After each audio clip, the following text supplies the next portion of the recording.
which speaks about the ability to communicate the vision and the mission of the organization, to bring it to life. And that on its own, if you think about it, it galvanizes the organization around the aim. That's all we want. When we want to lead, we act for the achievement of objectives. Now, I'm not going to spend too much time on leadership styles and all of that. I think um, there is too much emphasis on types of leadership, servant leadership, all of these things. I think that they're nice to understand, but they are not what I'm going to talk about today. And the reason is that there are hard competencies which are required by a leader, which should work hand in hand with the softer styles which we talk about.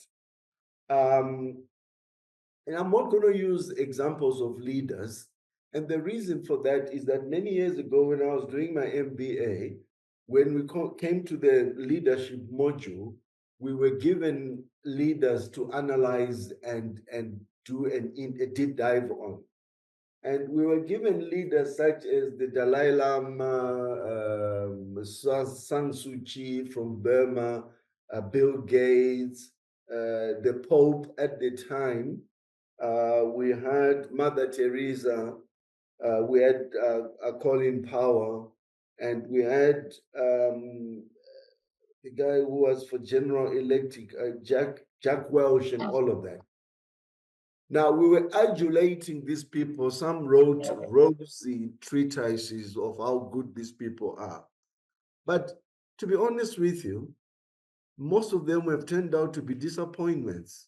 So it's not good to pin your education on leadership on individuals. I know Americans like to do this. Colin Powell, who is one of the people that I respected at the time, then went on to lie about Iraq and cause 1 million people to die and be displaced and destroy the whole Middle East on a lie that Saddam Hussein had weapons of mass destruction. This is the man whom I was writing about and writing good stories about. So don't base leadership on individuals. It's a dangerous thing to do. There are a few angels. I will not say anything bad about Nelson Mandela because I believe in everything that he believes in. But somebody is going to shoot him down. So it's dangerous to use leaders as examples. San Suu Kyi went ahead to ignore a massacre among the Rohingyas of Myanmar or Burma. So she lost my standing and ended up in jail, actually. Bill Gates, there are so many conspiracy stories about him today. So my point is when we look at leadership, let's not just speak about leaders because it takes leaders and followers to lead. It's always situational. Now then, I want us to talk about leadership in the healthcare industry. And when we do that, we'll realize that there are so many challenges. The advances in health technology, in our case, we are getting really a big push from point of care testing, how we put it into perspective. It's a job, it's a work in progress, and it's a big job for us in terms of leadership.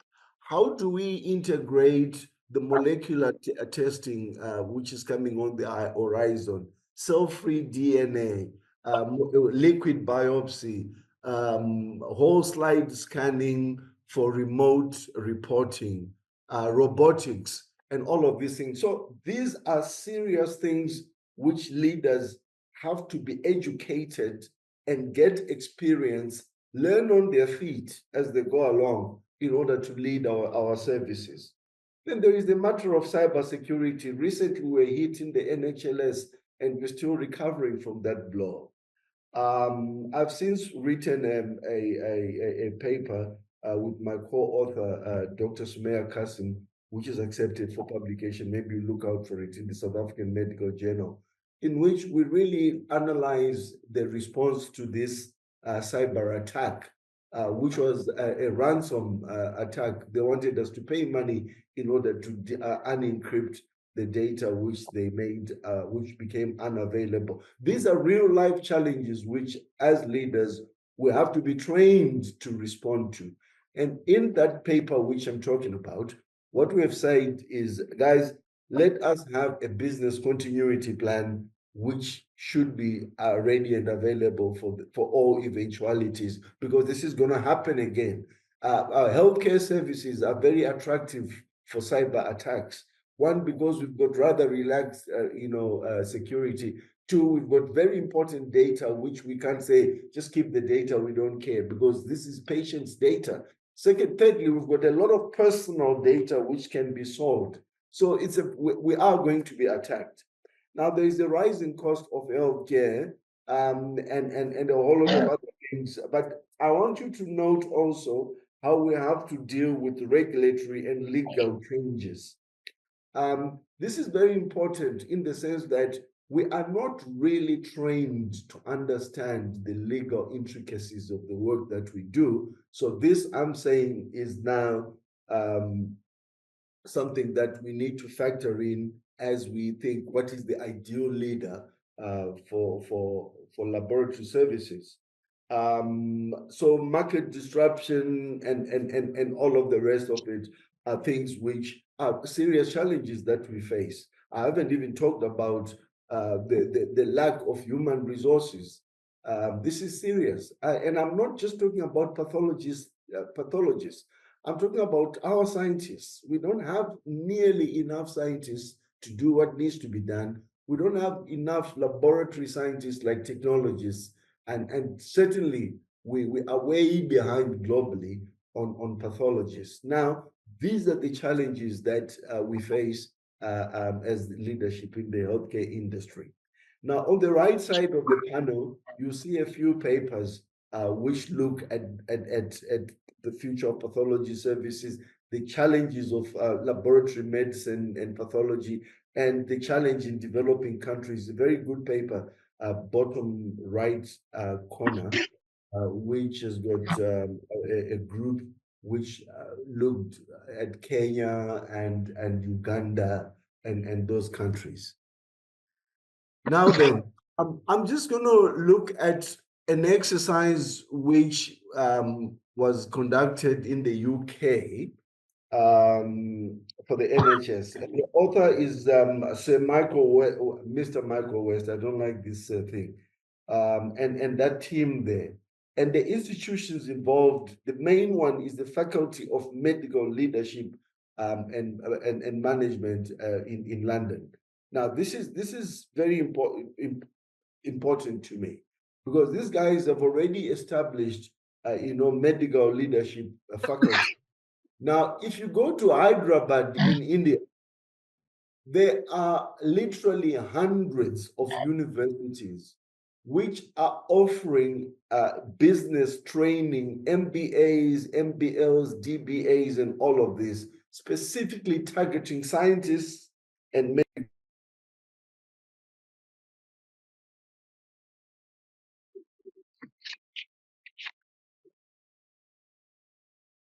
Oh, you have muted. why? This thing is You are playing. back. This thing All is right, you are back. playing. So Ian, where did you guys lose me? You had just started on the state of healthcare industry leadership. So it's all right, continue. All right. So here, I was saying this is from a faculty, which is called Faculty of Medical Leadership and Management. Then I went on to say that this is highly desirable, because if you look at countries like India, Hyderabad has got hundreds of programs which are designed to bring us the medical, the scientists, and medical scientists, medical doctors, and all of that, to learn about how to lead and manage our businesses. Now, this is very important, and this is going to be the key aspect of my presentation, that we really need to look at our scientists, our technologists, our pathologists, and say, who among us wants to be a leader. And the leader who gets their biggest number of papers, biggest number of publications, is peer recognized and all of that, may not necessarily be the person who's got the leadership properties to run our industry. So this is the point I want to make, and that ideally you should have the same person with an interest in all of these things, and then we'll live happily ever after. So let's look briefly into this study. I hope I'm not muted. Can you hear me still? Yes, we can hear you loud and clear. Excellent. Okay.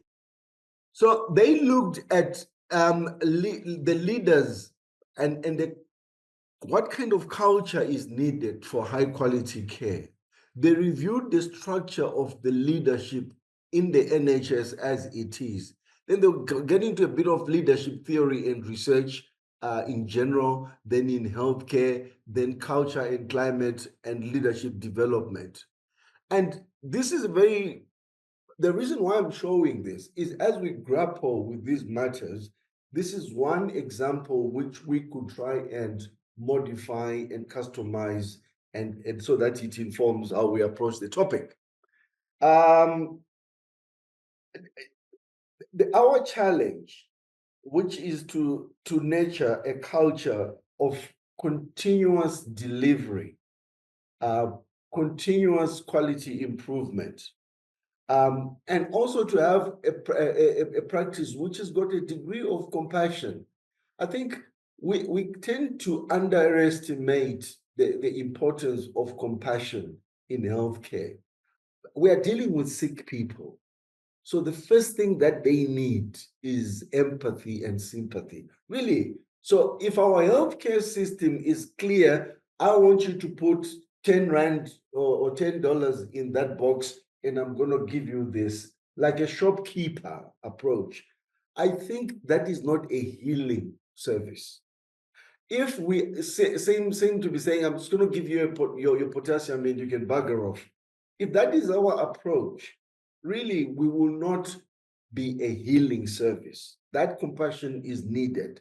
And that doesn't just come naturally. That comes in development of the leaders.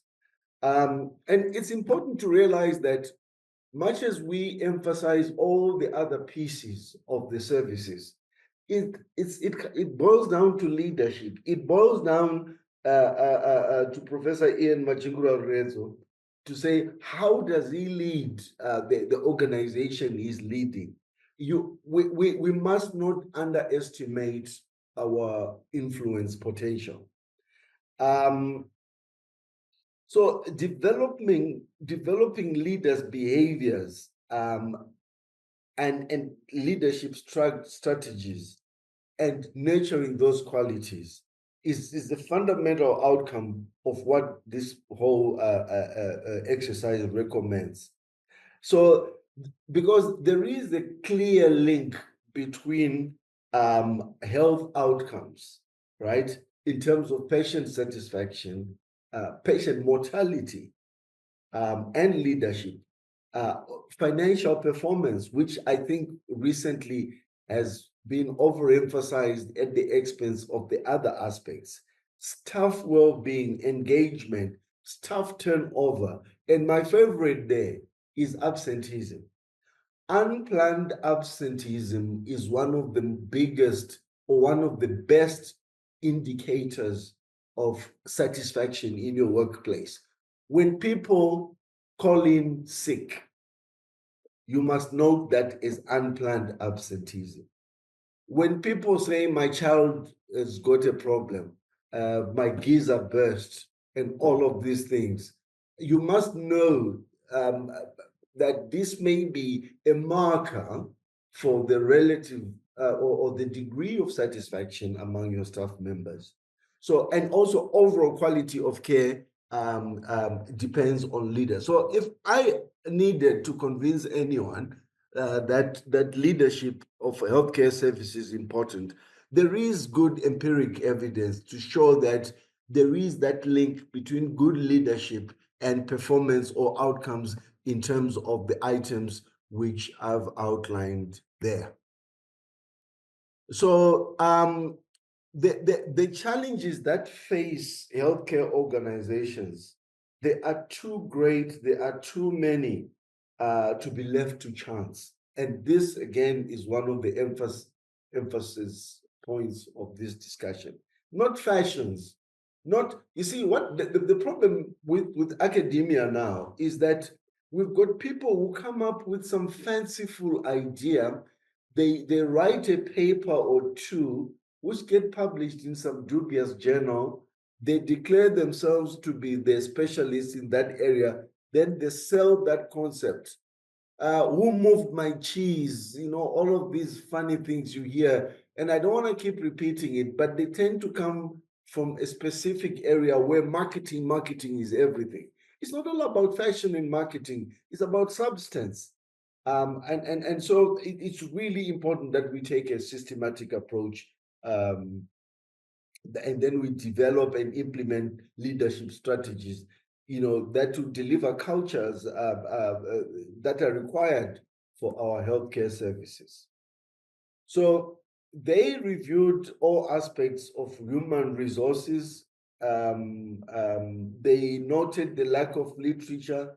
They proposed steps in leadership improvement at individual level, at team level, at organizational level. And also, very important, look at the last point here. We need to speak truth to power.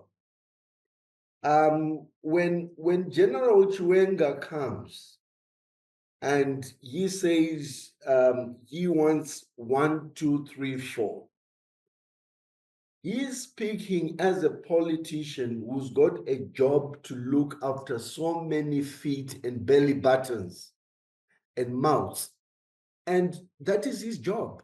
However, if he's going to then come to Z and say, Z, you must do this with 1, 2, 3, and I know that what he's giving me, either as resources, as structure, will not work. We must speak candidly, not be rude.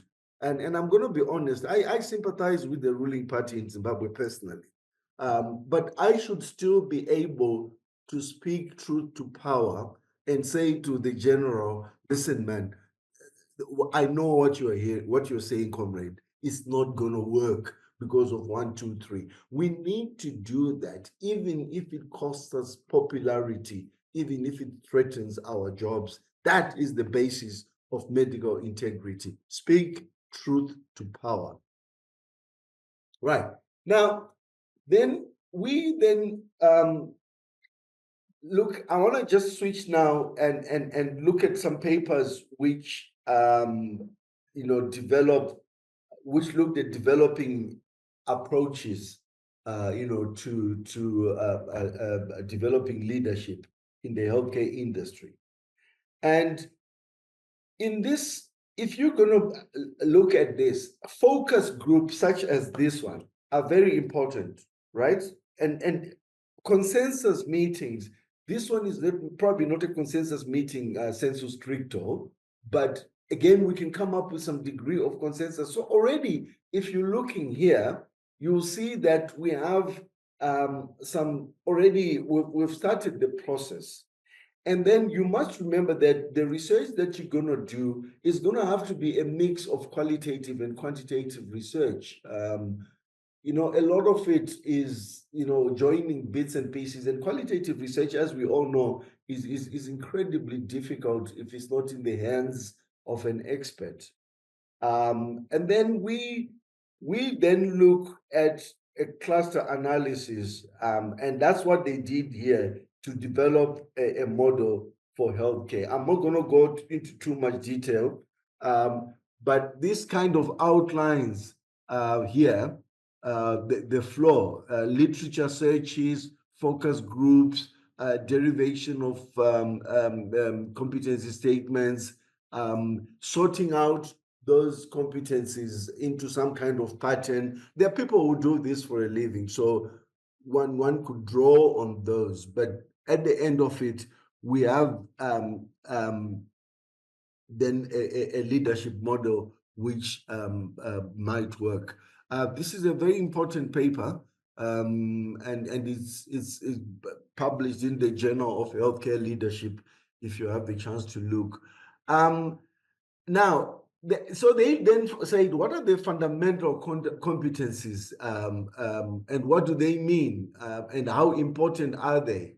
And we've got a mix of outcomes here. In the interest of time, I'm not going to go into too much detail, but we look at integrity, very important.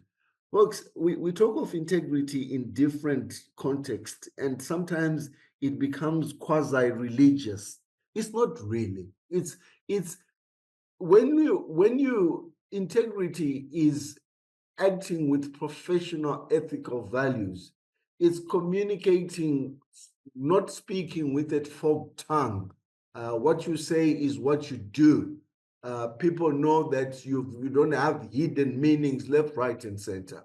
Then there is critical thinking. Yes, we need leaders with critical thinking. Now, critical thinking, as we know, is something which is actually taught. I thought that you're either born with it or you're not. No, you can learn critical thinking. And selfless service, yes. Emotional intelligence, very important. Really, some of us have got the EQ of a brick as leaders. We say things which then um, um, cripple our leadership for the next 5-10 years. Just one thing you say at a meeting with your team or on one-on-ones with someone and it gets known. So, emotional intelligence, what are you saying? How do you come across? And I'm not talking about fancy things like overemphasis on body language and all of that. No, but it's critically important that you are known as a leader to be empathetic, to be sympathetic, to be nurturing, uh, and all of that. You don't scream about the loss of a run of samples when you're dealing with someone who's telling you that uh, his mother is on the deathbed. It just doesn't work. We're dealing with human beings. Teamwork, this is the biggie. Really, if you are one of the leaders who think that, everything revolves around you, um, life will humble you because there is more. It's about team. It's never about Zianai Zimuto. Right. Now, we know this, that pathology is the basis of critical clinical decisions. And I know when we say this, we always jump to the dread diseases. You've diagnosed acute leukemia, you've diagnosed a cancer in the lung, and a dread, metabolic condition. But perhaps not even that dramatic, but dose adjustment, down to dose adjustment. Before the doctor gives the next dose, he needs to know a lab result. Now, that really says we're important. And my colleague, Professor Tahir Pillay, wrote a piece which I quite liked in the Journal of the College of Medicine of South Africa. In that, and he was talking about the cyber attack on the NHLS. Very interesting. He said that the way that we depend on pathology has been emphasized because of this cybersecurity. It's almost like now you guys see how important we are. Can you please not wait until we have a disaster for you to acknowledge us? Very important point, because then we can put resources to protect the lab, because the lab, determines which patient you discharge. As an intern, you are told if that patient's potassium is corrected, you can discharge that patient. If that patient blood glucose has stabilized, you can send the patient home. If that patient's neutrophil count is above 2, you can send them home. Now, these are big decision points. Now, if there's no lab, I can't do anything about any of those patients. So I don't want to, I'm preaching to the converted here. But the bottom line is, and Lord Carter's reports, and I've got the reference there, showed how good use of pathology testing does result in better healthcare delivery and for considerably less money. Right. So I'm just going to look very briefly into the practice here. I've already alluded to corporate pharmaceutical industry, but I'll probably say a thing or two. But quickly talk about South Africa, private versus public, and then if we have time, I can just give you some views of local pathologists.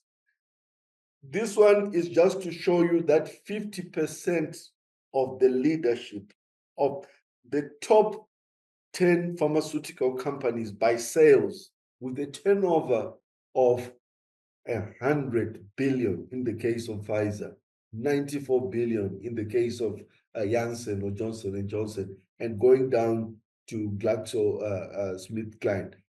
Now, if you look at their leadership, 50% have got a medical, vet, or basic science basic degree. Very important. And I saw this change because I used to work for a company called Eli Lilly, which has now gone up the rankings. It must be in the region of 5 now because they made these slimming drugs.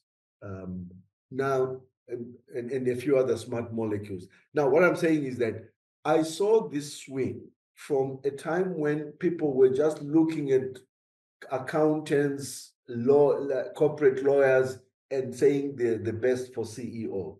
I saw the transition whereby we started saying, let's develop the medical leadership, let's develop the scientific leadership. And in no time, the head of Eli Lilly was John Lechleiter, whose background is science. He's got a PhD from Oxford, actually, although he's an American. And then you look at Pfizer at the present time, Novartis. Novartis is quite high, and their leader is a medical doctor with business qualifications. Astra has got a vet. Roche has got a PhD in science. So the point I'm making here is that although all of them come from a background of leading a company with a profit and loss responsibility, they are more than half of them now, technical, medical, scientific, or vet. Right. Now we look at a quick review of the South African scenario. In Ampath, Lancet and Pathcare, the CEO is a pathologist, right? All the pathologists and scientists are represented on administrative boards, right? So the board of people who run the lab are all people with some know-how in terms of the core business. Then they have the money minders, the HR people, and interestingly, very interestingly, I think it's Lancet or Ampath. Their HR executive is also a pathologist. And I saw this again in other industries. The people responsible for Ian, please warn me about time. I talk too much. If you are still all right, thank you. You still have about 15 minutes, so you're still all right. Excellent. Thanks. You are doing well. Thanks. Thank you. So if you look at it, when I was in Lilly, the HR person, and not just here, but also in the regional office, where one was a scientist, the HR, the big guy, Cliff, he was a scientist, a PhD scientist, and he was leading HR.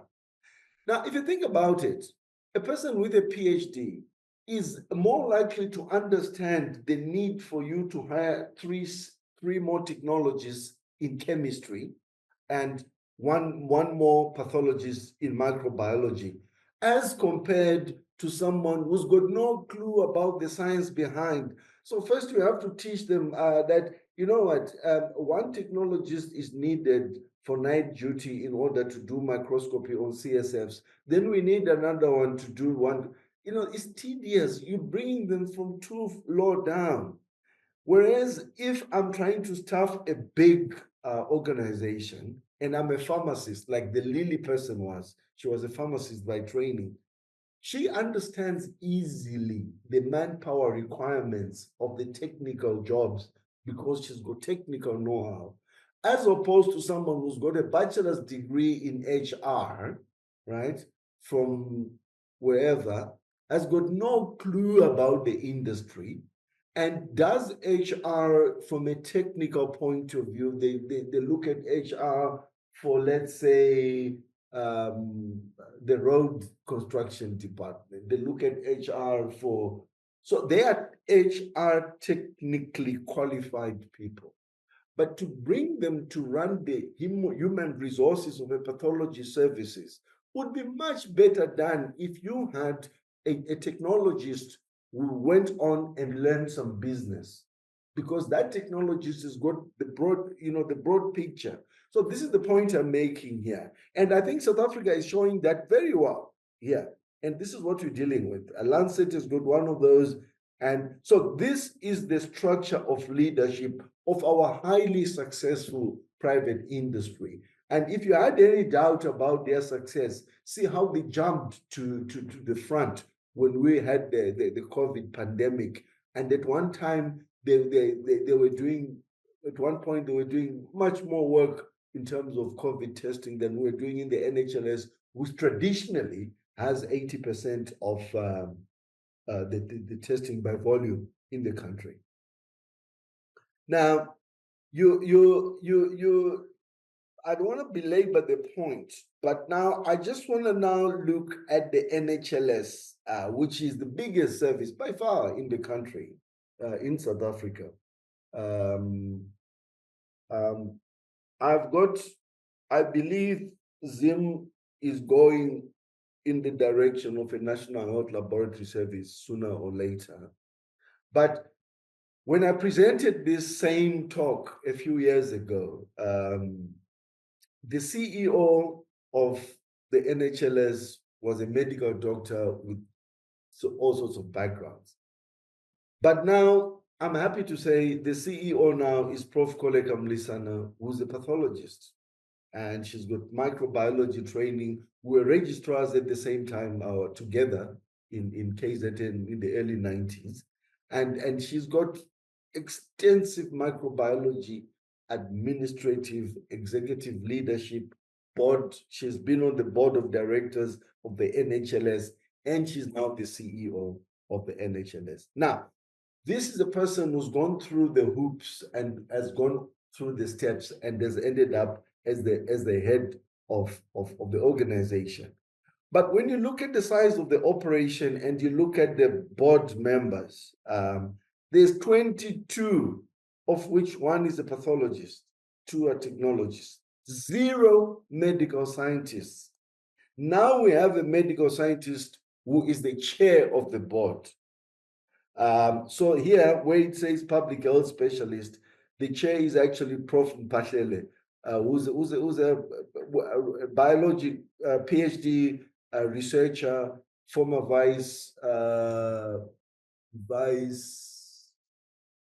former deputy vice chancellor in a university.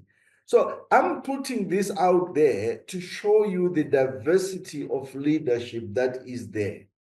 And in my personal view, the biggest problem is this one, and I made it known here, that we don't have pathologists on the organogram.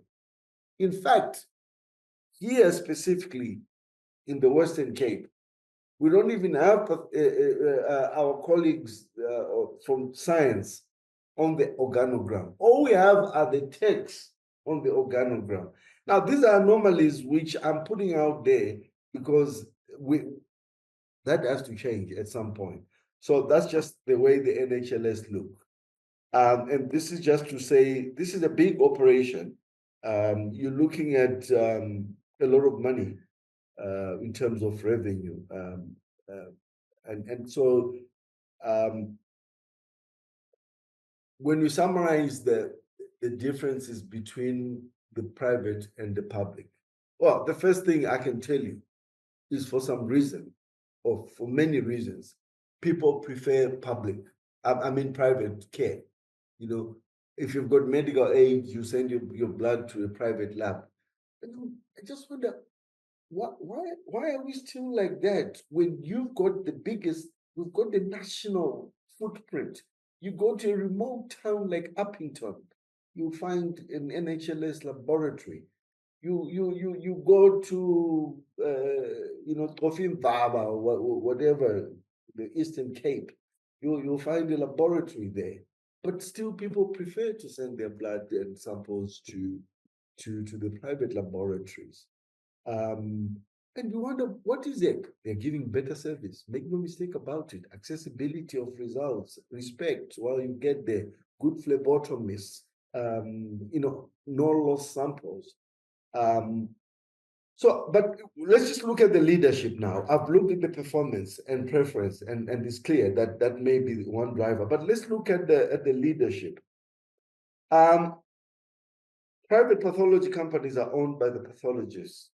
Now, there is a problem which is creeping in that big corporates are wanting to come in now and own us and own, just make sure that they pay us as scientists, as technologists, or as pathologists, and they make a profit. Beware. There has to be a balance between the profit drive and the affordability and the service. So the differences are quite clear, and this is a quick comparison, and I don't think there's much else to say about that. Now, the challenges we face, I've already kind of alluded to them, but let me just kick in with another angle here, the next pandemic phenomenon. Rest assured, we are going to get another pandemic. And when people realize that coronavirus pandemic had been predicted by name, not some remote concept, but my predecessor where I'm sitting now is Prof. Akinola Abayomi.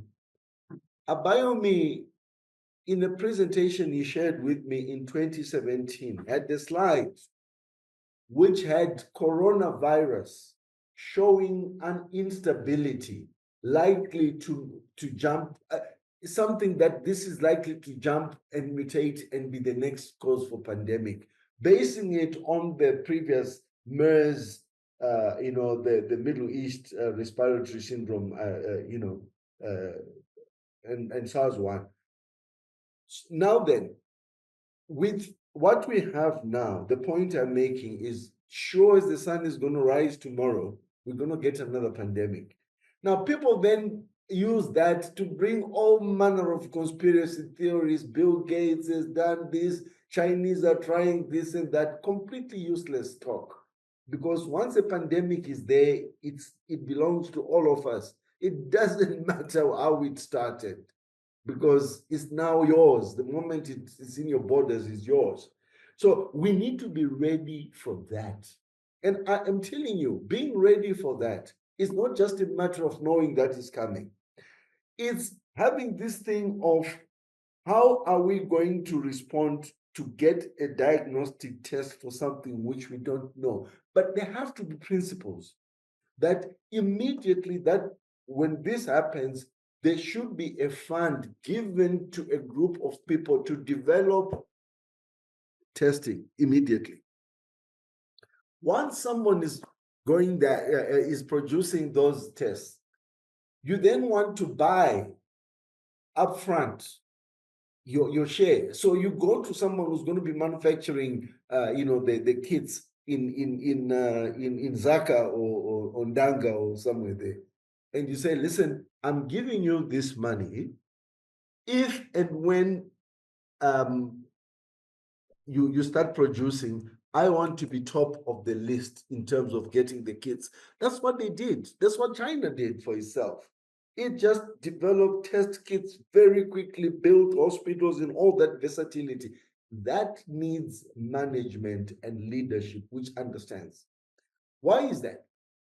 The people that we deal with in terms of supply chain will not go and pay or set aside money for a theoretic occurrence. One. Two, when they do order kits, they do it just in time. They'll order as many kits as you need for the next 3 weeks. But if it's a pandemic, you don't know how much you're going to need in the next 3 weeks. You might need, because it's spreading. So when you look at when they were estimating the number of tests that were going to be needed, there was no, the estimate for a start was not that well informed. But there was no possibility of now gearing up to make sure that we test for all of those samples that we'll be getting. So we ended up throwing away samples because supply chain people are not necessarily qualified to understand the need to toss out the just-in-time materials management and procurement policies, which makes sense in times of peace. But when you have a threat like this, you need people who know these things, right? And look, let me just mention one or two other challenges which you will always face. In South Africa, we are facing a real legal challenge. And I see my colleagues and I'm the president of the Federation of South African Societies of Pathology at the moment. And I really want to bring this to the fore, that we must not forget that we need to influence legislation. Now, that kind of leadership is not going to come when your leader, the leader of your organization, is an accountant. It's going to come when you have a person with the scientific know-how, the medical know-how, the technical know-how, to say, listen, this act which you are proposing, which is going to allow every hospital to open its own little laboratory, is bad for patient service.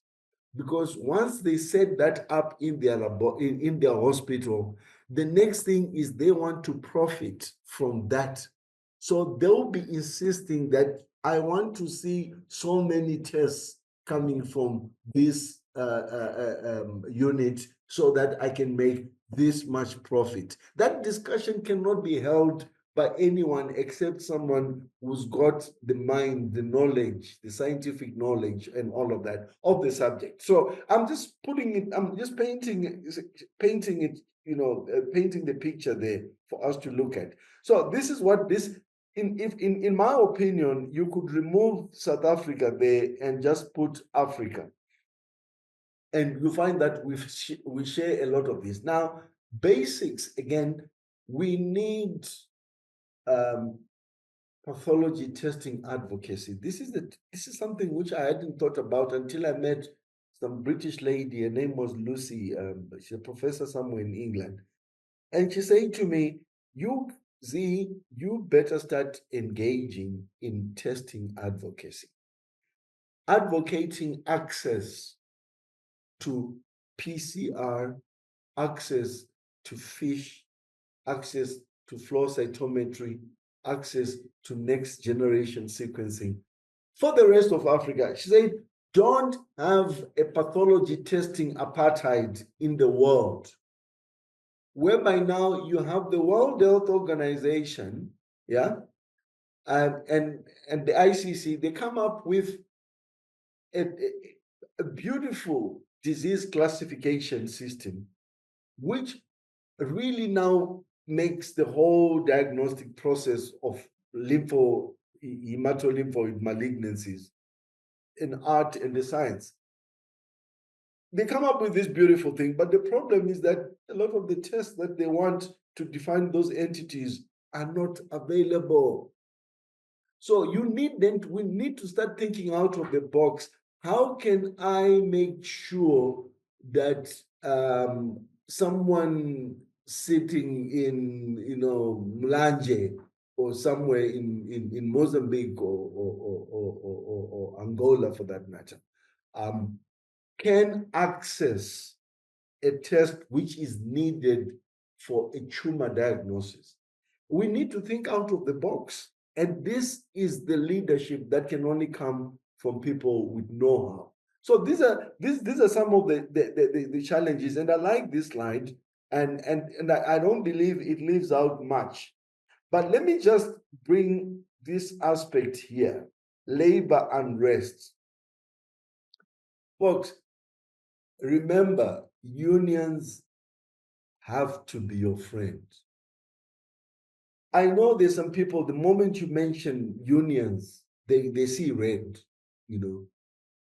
but remember that, one, no one can be trusted to look after workers except the workers themselves. And for that, they need laws. Honestly, you can't trust business people, us. You can't trust leaders to look after all the rights of the people that work. So right at the beginning, we need as leaders to say unions are our partners, really. And it comes across. We need them as partners, and that is just the way it is. Right. So take note of labor laws, please, and just obey. Follow them. If you don't like them, try and get them changed at national level. But in the meantime, just follow labor laws. I think I am going to kind of wind it down here. And this one here is the question which we are grappling with. What do leaders need in order to lead in pathology services? Right. And they're good papers. And some of them have looked at it from the point of training, right? As we train our people to be scientists, pathologists, technologists, what should we intercalate in their courses so that they get trained? And this paper here by Ronald Viss is an interesting paper because they looked at various residency programs, and their conclusion was very clear that we need to begin to put these trainings and competencies to be part of the training, not just teach them one or two things about quality and then we think we've done our job. We need really to find the time for that. And that's that one there by Ronald Weiss, which was published in the Archives of Pathology back in 2014. And these are the conclusions they made, that every training program needs to develop a formal strategy for management, that there needs to be mentorship, and that there needs to be trainers and do it like a tick box modular approach. Again, the prospective employers, it was shown that they do value leadership skills, and that's the conclusion coming from the paper by Brimau. And then this one came in the New England Journal of Medicine, I think it was 2-3 years ago, actually longer now.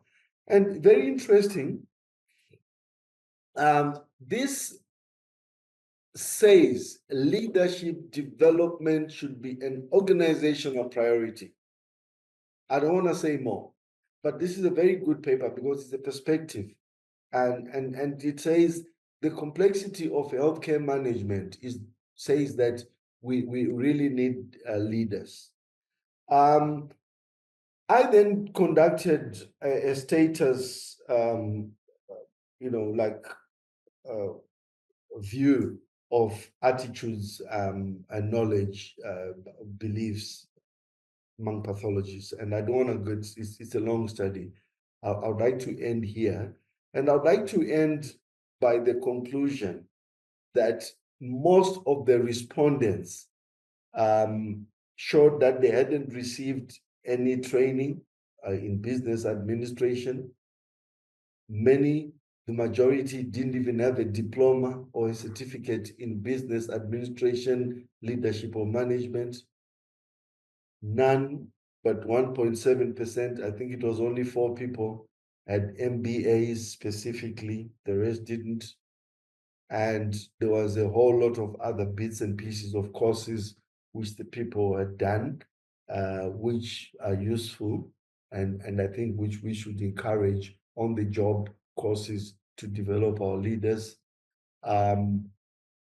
Everyone believed that there should be more emphasis in training for pathology registrars, and the majority thought that it'd be extremely beneficial, and a small number believed that it would be beneficial if we had formal training in pathology.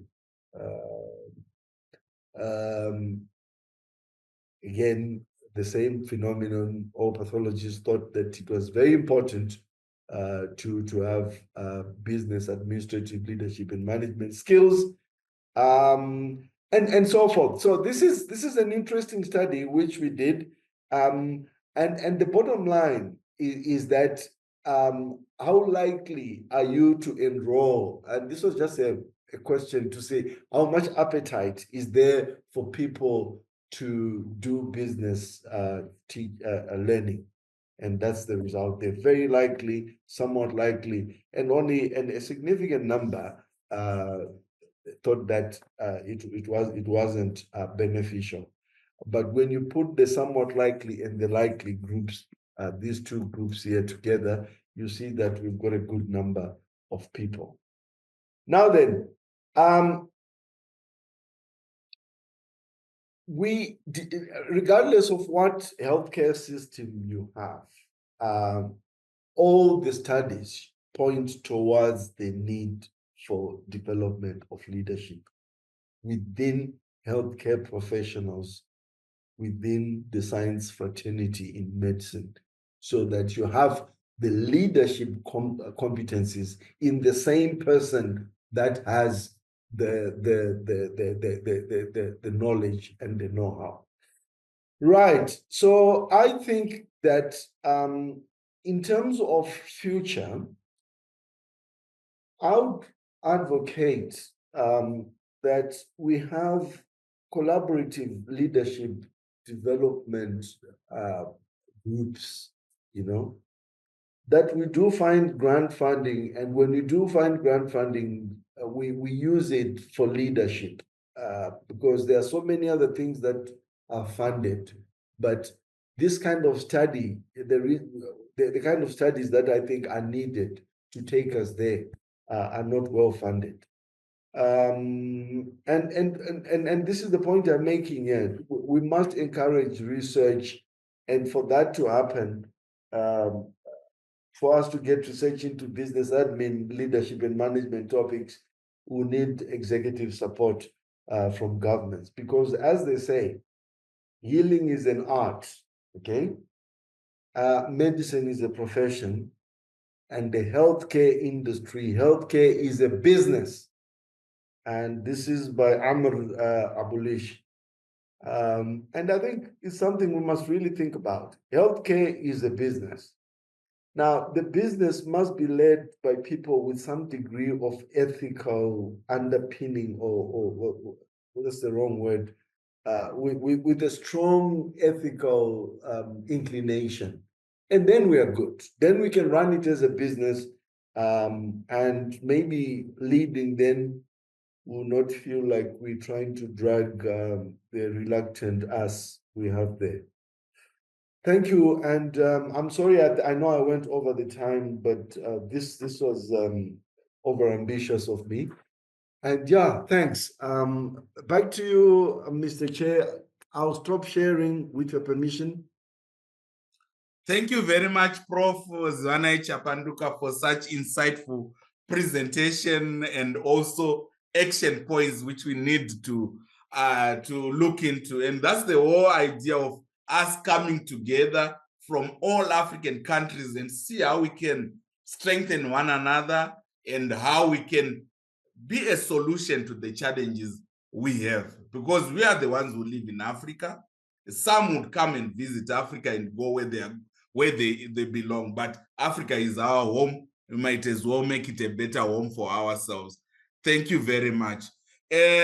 I'll give an opportunity to the panelists to say one or two words in 3 minutes each, so that we also have another perspective to add on. Then we'll allow some discussion and questions after the panelists have said 1 or 2 words to allow us to have a broad overview of all what we're discussing.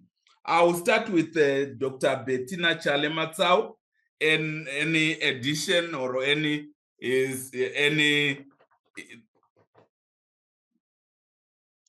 Thank you very much, Ian. Thank you. I appreciate the opportunity, but I just first want to say I'm pleased to also meet Prof. Mabel Charles Davis. I hope I'm saying it right.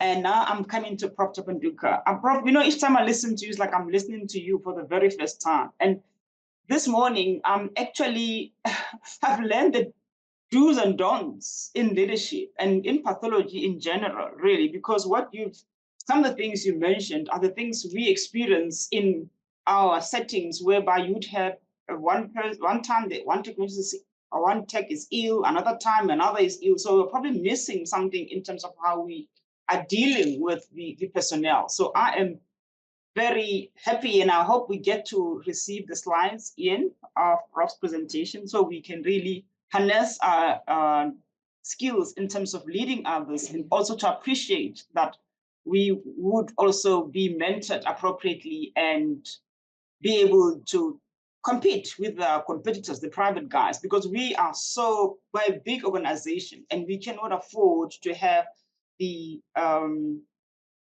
private labs really literally doing better in so many ways than we do, while we know that the very people that are actually working in private were actually trained within our settings. None of these people trained theirs. All of it, including technologists, they have gone through our labs. And when they were qualified, they could work in private.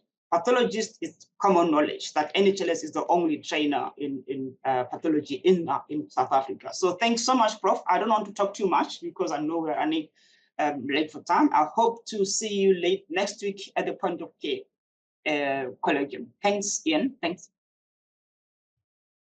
Thank you, Dr.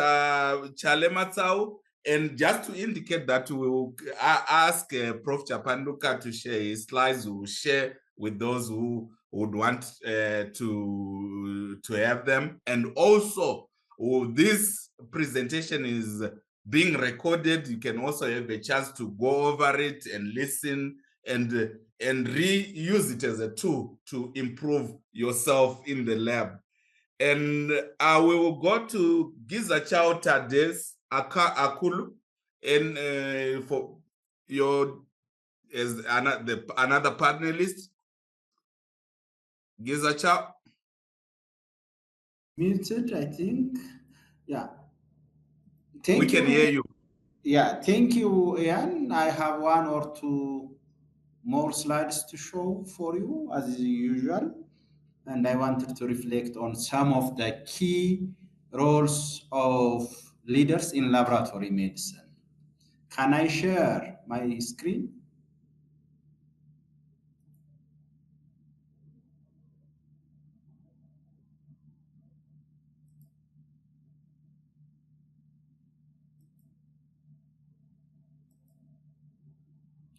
Okay.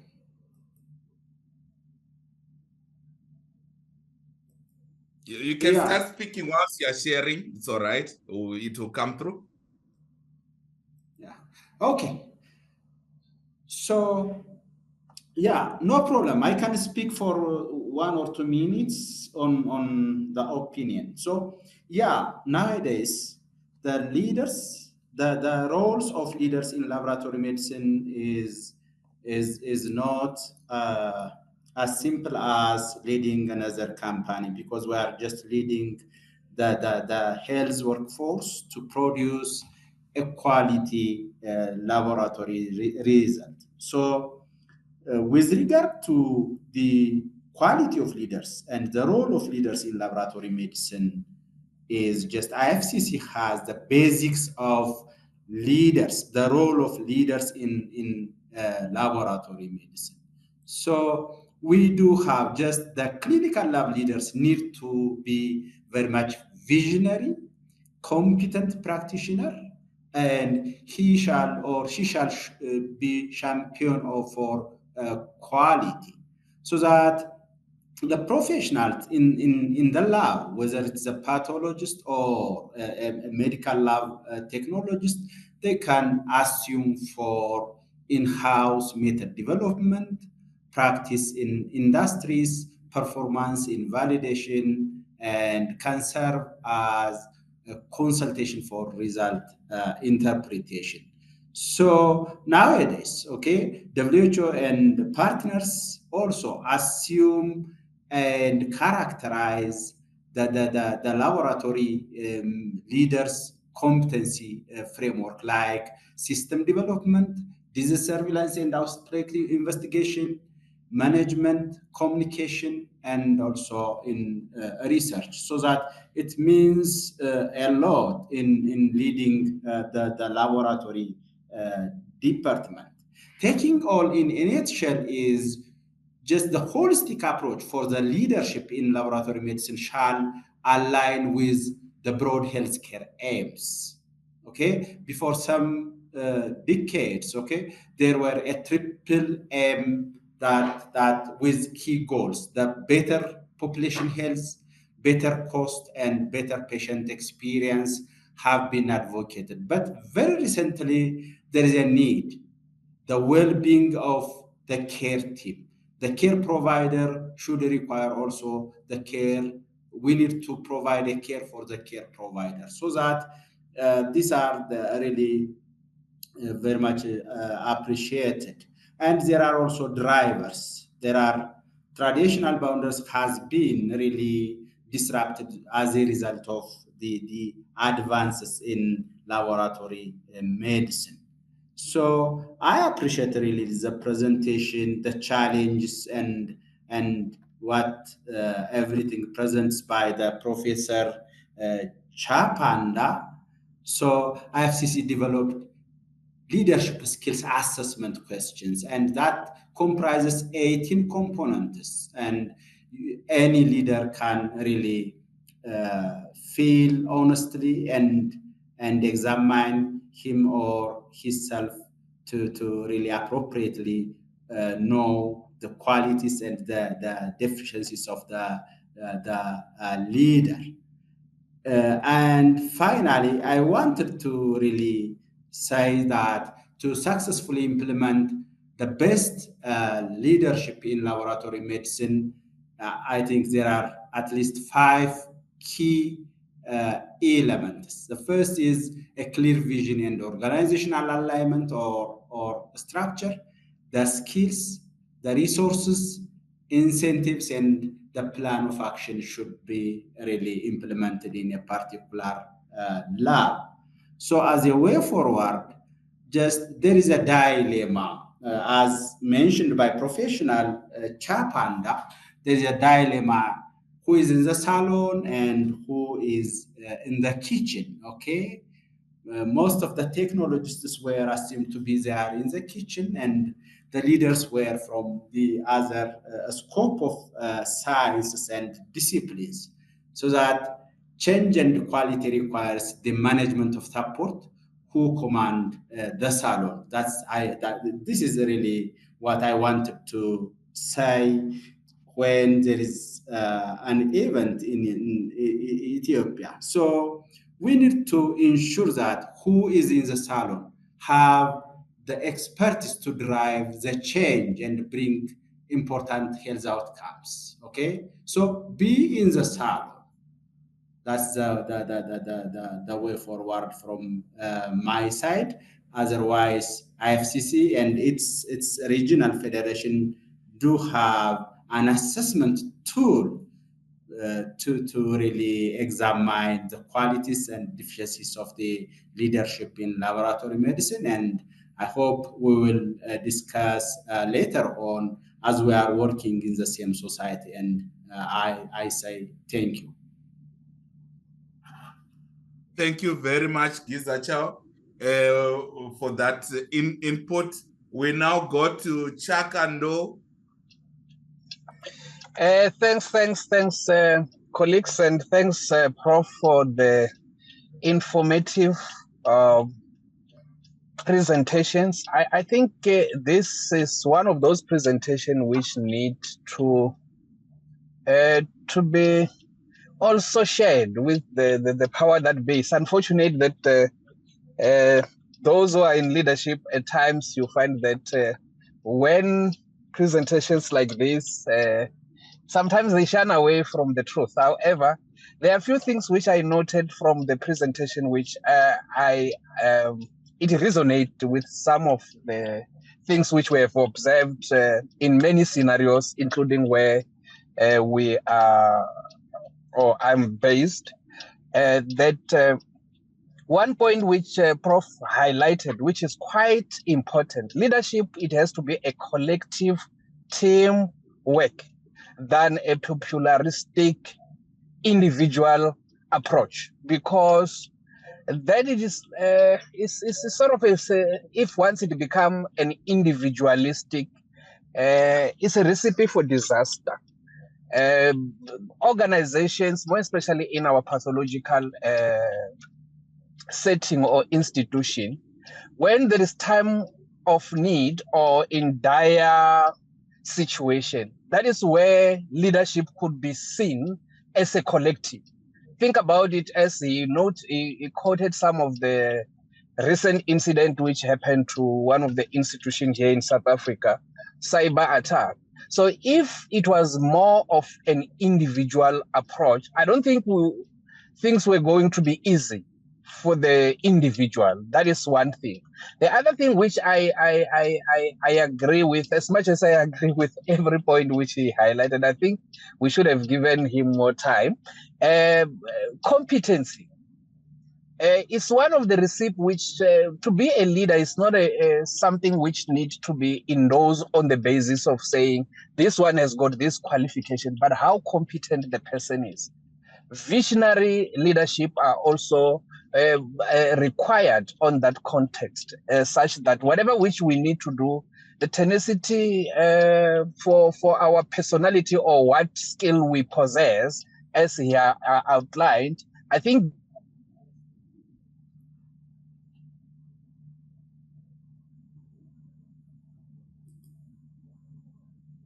We have lost lost Chaka. No. Yes, I can hear you. Yes. Okay. All right. So you can go ahead and yes. We had lost. So I look at those leadership when I went to most of the labs in Southern Africa, including the East Africa. I realized that visionary leadership is one thing which it is key and is lacking in our medical laboratory setting. So thanks very much, Prof, for the presentation. I thank you. Thank you very much, Chakando. Last but not least, Prof Nebo Charles Davis, you can also have your input. Yeah, thank you very much for inviting me. I have enjoyed myself and I listened attentively to the presenter. Prof, thank you very much for the insight and education that you've given to us. It's quite enlightening, and I guess we have to process some of the ideas that you put out. Now, to the organizers, I'm really grateful because this is not the first time. Ian, thank you very much for reaching out to me, sending reminders and all. It's real hard work. And to the panelists, thank you very much. I want to greet the president-elect present, Dr. Akalu, for his contributions. And I think in addition to what others have said, I have very little to contribute.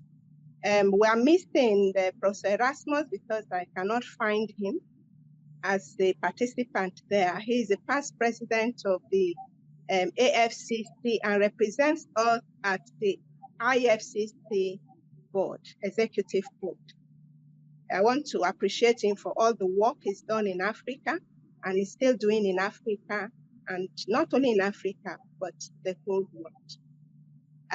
Talking about Empower School of Health, I've heard a lot, and I am really happy with what you are doing. My take on Africa is that we should collaborate. We should not replicate what others are doing, because there are very few of us that understand some of these things in laboratory medicine. And leadership, just like we have learned, is not just leading a people, but ensuring that the followership understands what we are asking, or the vision or the mission of whatever organization we are leading. That's one thing I want to say. And so I really appreciate the effort of the organizers, including me, reaching out to me and asking me to join. A few things from the presentation. And I think the aspect of sympathy and empathy is something that we should handle. You know, as professionals, most times we are so busy, we have so many things to do, we do not think about the patient. And we are talking about private setting, you know, outdoing, to some extent, public setting. And the presenter, Prof, has gone ahead to mention some reasons for this high level of patronage.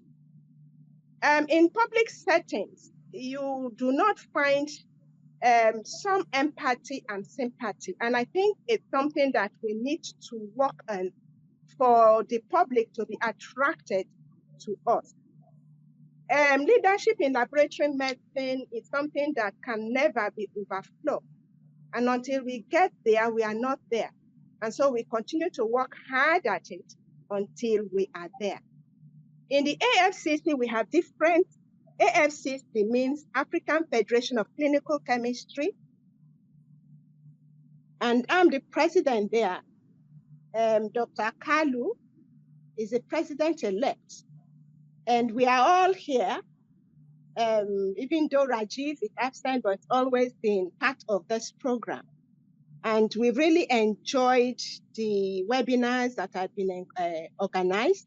And I know that with collaboration, we can borrow, you know, some leaf from each other, and then we'll be able to handle the entire region that has been given to us, and that is the African region.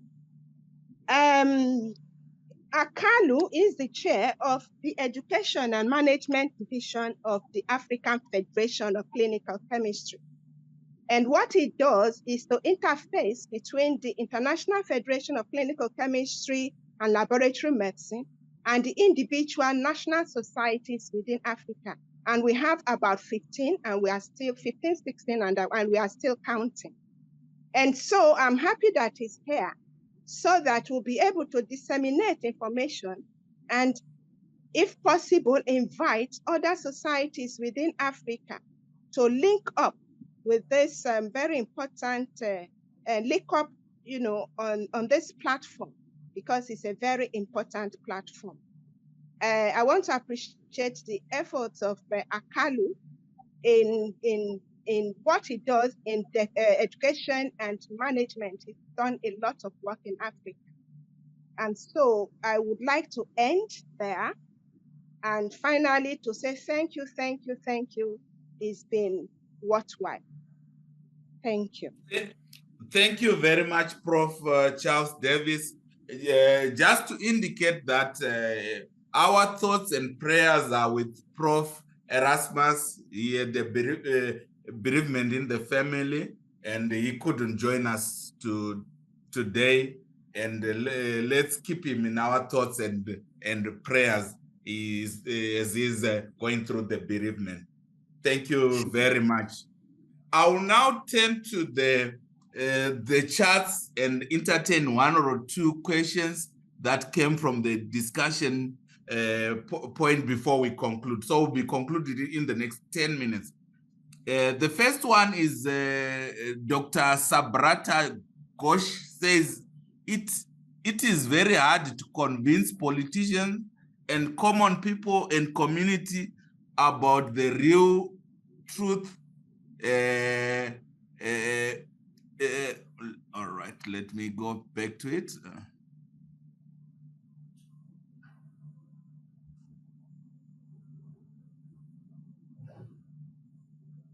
Yeah, the issue with the politicians and all that, yeah, it's an interesting issue. Yeah, I've gone back to it about the real truth about any medical conditions. So it's just for noting. Then the next one, sometimes people overreacting to any situation attack all healthcare providers. How can we manage critical mob violence when there is no security to protect? All right. Thank you, Prof. Chapanduka, for an insightful and thought-provoking presentation. I really enjoyed it. Thank you very much, Prof. Chapanduka. Right. Very important topic. I believe the starting point is to strengthen our training institution to achieve what the intended goals, that's building strong foundation and knowledge base, which is important, which also was touched upon by Prof. Chapanduka.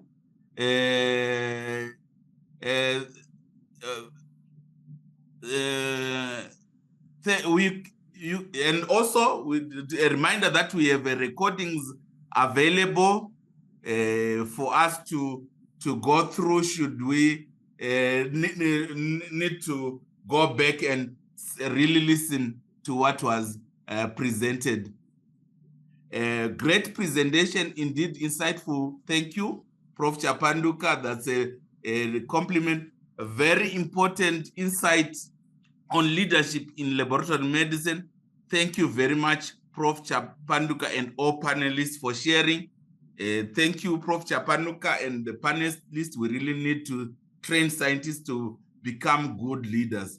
So it's also pointing out to the important need of starting early as we in the journey, which also Prof. Chapanduka did highlight. And this is something that we can do as we are in training institutions, and also we have associations which have an impact on training institutions. I'll open up to one or two input from the participants before we close up. Going once, any participant who is would want to have an input or a question to Prof. Chapanduka and the panelists. I know we are processing. This is so much that we are trying to process and trying to come to terms with, but if we have one or two additions, we'll open up before we close the session. Hi, Prof. Machimbura. Yes, you can go ahead. Thank you. This is Dr. Nidza from Zimbabwe. So this presentation, to me, it's a very worth appreciating for presentation. And Prof. Chapanduka, you really brought in a very good topic. And if you look at it, mostly we as scientists or laboratory scientists, we are mainly focusing on the test tube, on the pipette in the laboratory, and we don't even think about leadership. We don't even think about management. And that's where now comes a cadre who is going to manage our human resources, to manage our logistics, everything to do with what we are doing in the laboratory.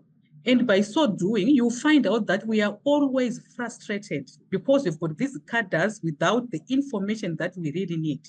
So that idea of actually training the scientist himself or herself to become a leader, I actually buy that idea. And if we can actually be able to identify those critical areas of training, I remember Prof. Chapanduka showed us a table that shows some of the areas of professional development trainings that other leaders have been given. I think we can also, it's not bad to copy. We can also copy all those types of trainings and also uplift our own scientists to become proper leaders. Thank you so much. Over to you. All right, thank you for that comment. And that's where we can learn from one another, even in our training institutions. For example, in Zimbabwe, the University of Zimbabwe, in our training for laboratory scientists, we have a course on laboratory management, and also for our colleagues in the who have done Bachelor of Medicine, we also have some training on leadership as well. That gap has been noted. So we hope we can learn from one another in these countries. I see Dr. Chalimatsau, you have raised your hand. Oh, yes. No, I just wanted to say, I think there's a question or two in the chat that you might have missed. I think I saw a couple of questions there. All right, I might have missed when going through it. If you can read it out, I might have missed it in my... Can you read it out in case I missed it out? Okay, let me see quickly. I saw one, I think it's from Herbert. Yeah.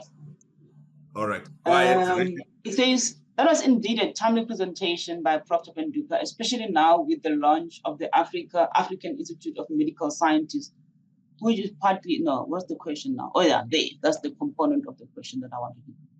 Is South Africa doing enough in recognizing the role of medical science in the arena of healthcare? That's the question from Herbert Makopa. I'll look at the other question in the meantime. All right. So I'll open up it to panelists and maybe make it general, because we are coming from all African countries. Is much being done recognizing the role of laboratory medicine professionals, being medical laboratory scientists, laboratory technologists, pathologists? Any from the panelists to take that one? Look, I will just start with that one to say, pathology is a very difficult field. And as you heard when Prof was giving the presentation, you can see that we really don't have resources, including human resources. So we're not doing enough, but one of my colleagues always said when they present that they're tired of hearing that the literature says, because the literature shouldn't be people from elsewhere, must be us. So definitely we're not doing enough, and we still really have a bit to go before we can get to that point. That's what I would contribute, not to take too much time from the other panelists. Thank you. Thanks, Dr. Chalimatsau. Any panelists who want to add before she reads the next question? Let me jump in here, Ian. Sorry, there's yes, go ahead, Prof. There's a helicopter taking off just now outside. I want to say that whether enough is being done or not, I think the quick answer is no. We really are not doing enough. However, let's start with good communication. Last year, Rajiv Erasmus mentioned that there was an exercise, I don't remember exactly from where, to have a forum for showcasing the value of what we do. Folks, we are not trained to blow our own trumpet. And this is the problem. Most of the other professions, they sell themselves, you know. It's almost like they boast that we are good for society, we are doing 1, 2, 3 for society and all of that. And I think it's very important that while we are not going to be boastful, show-offy people, we need to have a good communication strategy which says on an ongoing basis, in language which people understand, just how valuable what we are doing is. That is very important. There's no question in my mind. And that is best done at national, regional, and even continental level. So we can sell our value. That's the one piece I want to answer that. The second one is around training. We've got so many things that our people need to be trained on, and being a head of department and being on so many academic, committees and all of that, I realized that there is vicious competition for the students' time. So whether you're doing a bachelor in health science or science technology, or whether you're doing MBCHB, or indeed like a lot of my guys here, you're doing the postgraduate degree in your specialization. There's so much competition for the training time, because from the moment you get a student, the clock is ticking and you got to produce the person at the end of the tunnel there. Something has to give. We can't keep loading that plate with stuff. So we got to be innovative. But whatever we do, we have to bring the training and the consciousness into all levels of people that we are training for the future, so that they are already educated in important aspects. I give a lecture called The Law and the Pathologist, and I give it at national level. All registrars who attend the management course here attend that course.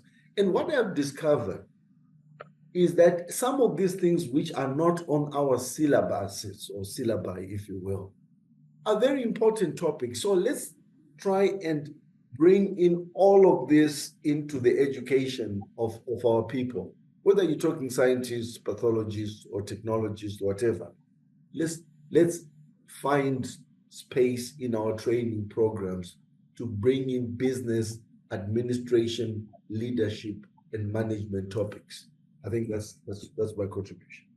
Thanks, Jay. Thank you very much, Prof. Chapanduka. Yes, Dr. Chalematsau, the next question. Thank you. Okay, the next question is from Dr. Sabrata Ghosh Chandri. I hope I'm saying the person's name correctly, but his concern is, I'm just going to go to what looks like a question to me. Sometimes people overact into any situation and attack healthcare providers. How can we manage critical mob violence where there are no security to protect? Any from the panelists who can attempt that one?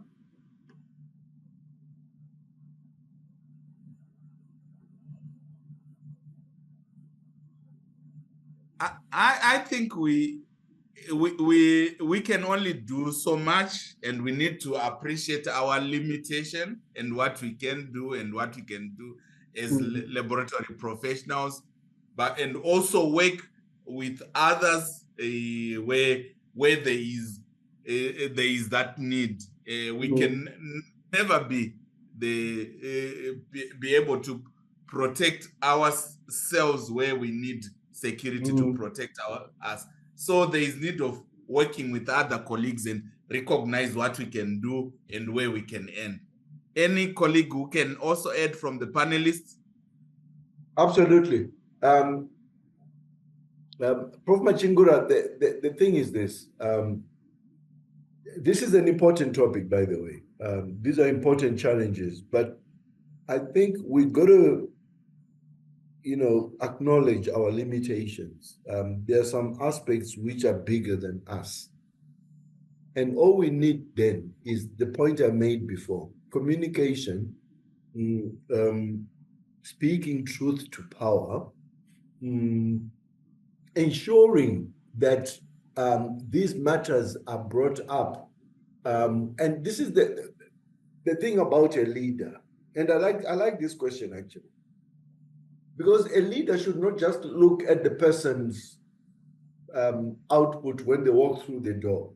And I can share a quick story. Once when I was on a board of directors, I had a Frenchman who was a finance director, and he boldly said, I'm not interested in your personal stuff.